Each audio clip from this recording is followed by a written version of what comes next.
It's freezing. It's freezing. I'm in the field in the middle of winter. Oh, it's muddy. And I'm going to talk about a Minecraft series. What am I doing? Agent 807 was a Minecraft series that began on this YouTube channel 1 year ago today. It was arguably the most influential series in terms of structure for my channel and for me personally. It was a high point for both quality and also just general enjoyment of content creation. The entire series was driven forward by an overarching story that interspersed the classic Minecraft SMP experience. For me at the time, the spy-themed story that I came up with was very sudden. The idea came to me literally as the series began, but it ended up being my favourite YouTube series and possibly even my favourite creative project that I've ever done. Reflecting on it now, I can say that it certainly had its low points. I mean, it wasn't smooth sailing all the way through, and of course that was to be expected, as no project like that runs completely as you plan it. But after a year since it began, I can sit down and I can talk about what this little Minecraft project taught me, specifically about creative production. Maybe you could learn something as well.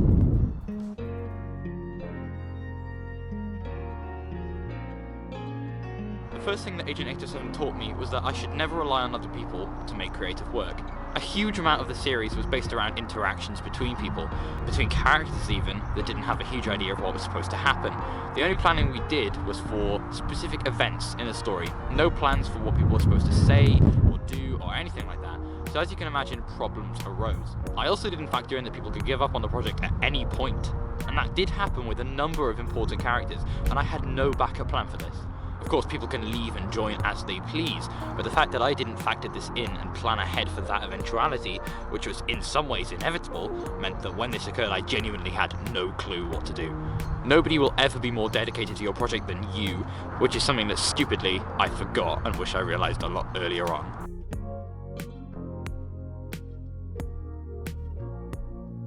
The second thing that Agent 807 taught me was that you should never get ahead of yourself in a creative project.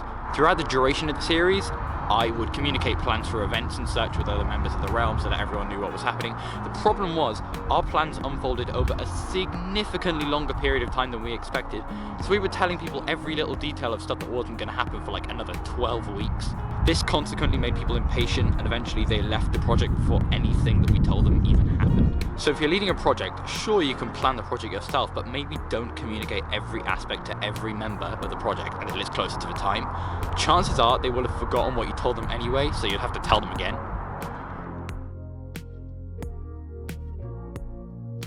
Look, I know this is very cliche, but Agent 807 taught me that if you're having fun, you should recognize that and you should embrace it as it comes. Because the truth is, eventually your project is going to stop becoming fun, whether that be when it's finished or while you're still making it, and that is going to incite not only a desire to go back and experience it again, or it could even endanger the project itself if you're still working on it. I look back at Agent 807 and I remember a golden time towards the start, where every day the realm, which was formerly called BBS2 by the way, would be active and thriving and everybody would be getting along and having fun. And for me that was around episode 2 or 3 or 4, somewhere around there I think. I knew I was having fun and I regret not embracing that, because no matter how many times I play with the same people, I don't think I will ever be able to emulate the same feeling of around that time.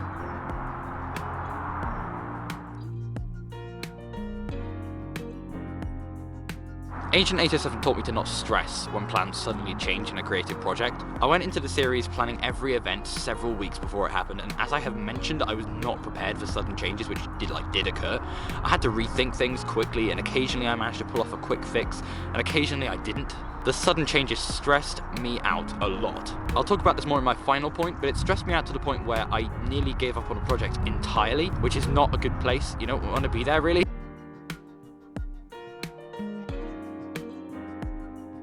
No matter how cliche and cringy this is, do not give up, no matter what happens. See it through at least.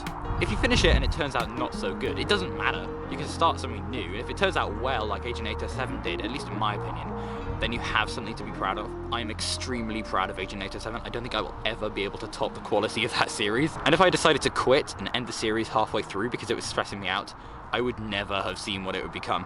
And I'm just glad I made the right decision. Oh, my fingers are stiff. It's freezing, I'm going. Ugh.